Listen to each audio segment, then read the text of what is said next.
Bonjour à toutes et tous. We are here today to provide an update on efforts to address the outbreak of monkeypox in Canada. The Public Health Agency of Canada is working closely with international, provincial, and territorial partners on prevention and control activities aimed at containing the spread of monkeypox virus in Canada. In addition, we are closely monitoring emerging data, and as we learn more, our response and advice will evolve accordingly. On July the 23rd, following the second meeting of the International Health Regulations Emergency Committee to assess the ongoing monkeypox outbreak, Dr. Tedros, Director General of the WHO, or World Health Organization, issued a statement declaring that the multi-country outbreak of monkeypox represents a public health emergency of international concern. Our understanding of this virus is still evolving, and this declaration makes clear that the situation requires an urgent global response. Globally, as of July the 25th, over 16,000 confirmed cases of monkeypox have been reported from 75 countries and territories and areas across all 6 designated regions of the WHO. This represents a 48% increase in global cases during the latest reporting week as compared to the previous week. In Canada, as of July the 26th, a total of 745 confirmed cases of monkeypox have been reported nationally, including 346 cases in Quebec, 326 in Ontario, 58 in British Columbia, 12 in Alberta, 2 in Saskatchewan, and 1 in the Yukon. Among cases for whom additional information is available, over 99% are male, and the median age was 36 years.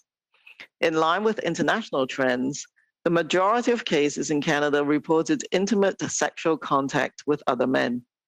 To date, less than 1% of confirmed cases reported nationally were in females or people under 20 years of age.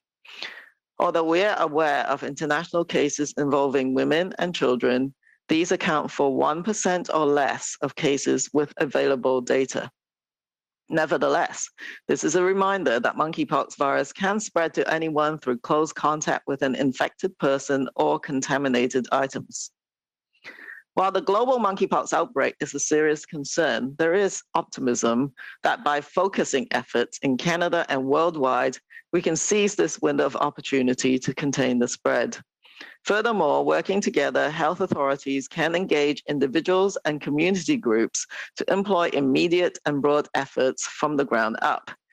Simply put, as Dr. Tedros has said, this is an outbreak that can be stopped with the right strategies in the right groups.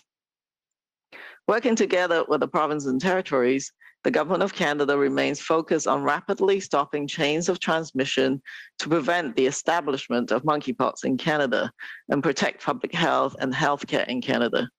To best coordinate our efforts, we have been meeting regularly with counterparts through the Council of Chief Medical Officers of Health.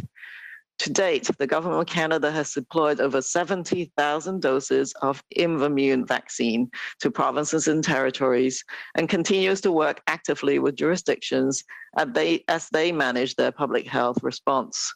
The government is also providing treatment for case management, as well as working to secure future national supplies of both vaccines and therapeutics. Awareness is key to getting ahead of the virus. While vaccination is expected to provide protection, a successful monkeypox outbreak response relies on a variety of public health measures, including public health education, to equip people with the information they need to make informed choices. Monkeypox spreads in several ways. Typically, the virus spreads through close contact with an infected person's bodily fluids, respiratory droplets, or skin source, but it can also be spread by direct contact with their personal or shared objects. As anyone can become infected, all people in Canada should be aware of the symptoms of monkeypox infection. Anyone who may have come into contact with the case or is feeling unwell or has symptoms, including a skin rash that may be due to monkeypox, should limit contact with others and report their symptoms to a healthcare provider. Common signs and symptoms include fever, headache, muscle aches, fatigue, swollen lymph nodes, and development of a new rash. At present, focusing the right strategies to the right groups in Canada involves continuing to engage with stakeholders to help raise awareness of the outbreak and address barriers to immunization and care in communities at highest risk. Currently, this includes outreach to gay, bisexual, and other men who have sex with men, and health providers who work with these communities to help them protect their health and prevent spread to others. At this time, to lower the overall risk of getting infected and spreading the monkeypox virus, the Public Health Agency of Canada recommends practicing safer sex.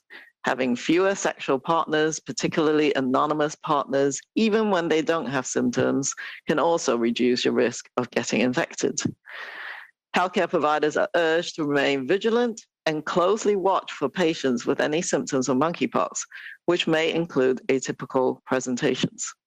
Canadians can be confident that we have established many personal protective habits that can help reduce the risk of infection and spreading infectious diseases, including limiting our contacts and staying home when sick. As we learn more, we will continue to provide regular updates to ensure people in Canada have the information they need to stay safe. Information is also available on canada.ca/monkeypox. Thank you. Merci. Miigwech. Bonjour à toutes et à tous. Nous sommes ici aujourd'hui pour faire le point sur les efforts déployés pour lutter contre l'éclosion de variole simienne au Canada. L'Agence de la santé publique du Canada travaille en étroite collaboration avec ses partenaires internationaux, provinciaux et territoriaux sur des activités de prévention et de contrôle qui ont pour but de limiter la propagation du virus de la variole simienne au Canada. En outre, nous surveillons de près les nouvelles données. À mesure que nous en apprendrons davantage, notre réponse et nos recommandations continueront d'évoluer en conséquence. Le 23 juillet, à la suite de la deuxième réunion du comité d'urgence sur le règlement sanitaire international, tenu en vue d'évaluer l'éclosion actuelle de la variole simienne, le Dr Tedros, le directeur général de l'Organisation mondiale de la santé, a déclaré que la flambée épidémique de variole simienne dans multiples pays constitue une urgence de santé publique de portée internationale. Notre compréhension de ce virus continue d'évoluer et cette déclaration démontre clairement que cette situation nécessite une réponse mondiale immédiate. Dans le monde, en date du 25 juillet, plus de 16 000 cas confirmés de variole simienne ont été signalés dans 75 pays, territoires, dans les 6 régions désignées de l'Organisation mondiale de la santé, ce qui représente une hausse de 48 % du nombre de cas à l'échelle mondiale au cours de la dernière semaine de déclaration comparativement à la semaine précédente. Au Canada, en date du 26 juillet, un total de 745 cas confirmés de variole simienne ont été signalés à l'échelle du pays, y compris 346 cas au Québec, 326 en Ontario, 58 en Colombie-Britannique, 12 en Alberta, 2 en Saskatchewan et 1 au Yukon. Parmi les cas pour lesquels des renseignements supplémentaires sont disponibles, plus de 99 % sont des hommes dont l'âge médian est de 36 ans. En outre, la majorité des cas au Canada sont déclarés chez les hommes ayant eu un contact sexuel intime avec d'autres hommes, ce qui reflète les tendances internationales. À ce jour, moins de 1% des cas confirmés à l'échelle nationale sont des femmes ou des personnes de moins de 20 ans. Bien que nous sachions qu'il y a des cas à l'étranger chez les femmes et les enfants, ces cas ne représentent que 1% au moins des cas parmi les données disponibles. Néanmoins, il s'agit là d'un rappel que le virus de la variole simienne peut se transmettre à n'importe qui par contact étroit avec une personne infectée ou des objets contaminés. Bien que l'éclosion mondiale de variole simienne soit très préoccupante, nous espérons que si nous unissons nos efforts au Canada et à l'échelle mondiale, nous saisirons cette occasion et limiter la propagation. En outre, grâce à du travail en collaboration, les autorités de santé publique peuvent encourager les personnes et les groupes communautaires à déployer des vastes efforts immédiats sur le terrain. En thème simple, comme l'a dit le Dr. Tedros, il s'agit d'une épidémie à laquelle on peut mettre fin en appliquant les bonnes stratégies dans les bons groupes. En collaboration avec les provinces et les territoires, le gouvernement du Canada demeure déterminé à stopper rapidement les chaînes de transmission pour empêcher l'établissement de la variole simienne au Canada et protéger la santé publique et les soins de santé au pays. Pour mieux coordonner nos efforts, nous nous réunissons régulièrement avec nos homologues par l'entremise du Conseil des médecins hygiénistes en chef. À ce jour, le gouvernement du Canada a fait parvenir plus de 70 000 doses de vaccins Imvamune aux provinces et aux territoires et il continue de travailler activement avec les administrations au moment où elles gèrent leurs interventions en santé publique. Le gouvernement fournit également un traitement aux fins de gestion des cas et déploie des efforts en vue d'obtenir les prochains approvisionnements nationaux de vaccins et de produits thérapeutiques. La sensibilisation est essentielle pour prendre une longueur d'avance sur le virus. Bien que la vaccination devrait offrir une protection, une lutte réussie contre l'éclosion de variole simienne dépend d'un éventail de mesures de santé publique, y compris une sensibilisation en matière de santé publique pour donner à la population les renseignements dont elle a besoin pour faire des choix éclairés. La variole simienne se propage de plusieurs façons. En général, le virus se propage par contact direct avec les fluides corporels, les gouttelettes provenant des voies respiratoires ou les lésions cutanées d'une personne infectée. Mais il peut également se transmettre par contact direct avec les objets personnels de la personne infectée ou les objets partagés avec cette personne. Comme n'importe qui peut être infecté par le virus, l'ensemble de la population canadienne devrait connaître les symptômes d'une infection à la variole simienne. Toute personne qui pourrait avoir été en contact avec un cas confirmé, qui a une sensation de malaise général ou qui présente des symptômes y compris une éruption cutanée qui pourrait être causée par la variole simienne, devrait éviter les contacts avec les autres et signaler les symptômes à son professionnel de soins de santé.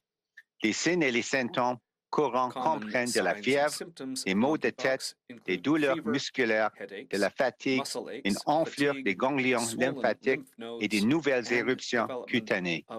À l'heure actuelle, appliquer les bonnes stratégies dans les bons groupes au Canada consiste à poursuivre la collaboration avec les intervenants pour accroître la sensibilisation à l'éclosion et à cerner les obstacles à la vaccination et aux soins dans les communautés à risque élevé, ce qui comprend de la sensibilisation auprès des hommes homosexuels, bisexuels ou des autres hommes qui ont des relations sexuelles avec des hommes et les professionnels de soins de santé qui travaillent avec ces communautés pour les aider à protéger leur santé et à prévenir la propagation.